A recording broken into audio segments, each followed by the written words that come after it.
Bike வாங்கி 10 நாள் வீட்டிற்கு சென்ற விபத்து செய்தி.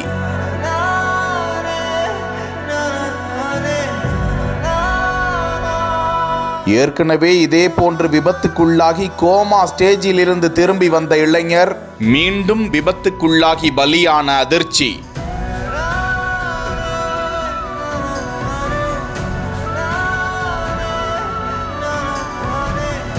பிள்ளை ஆசைப்பட்டுட்டானேன்னு அதிவேக வாகனத்தை மீண்டும் வாங்கி கொடுத்த பெற்றோர்.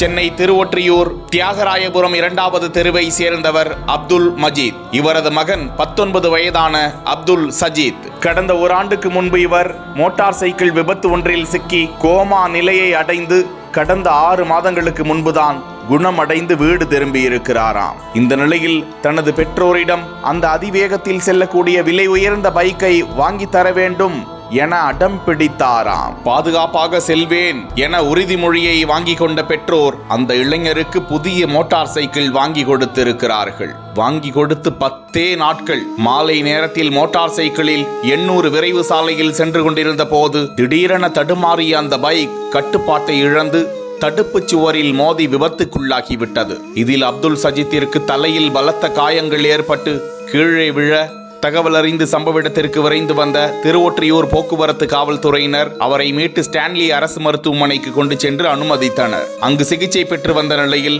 இன்று காலை காதில் ரத்தம் வந்த நிலையில் அப்துல் சஜீத் பரிதாபமான முறையில் உயிரிழந்து போனார்.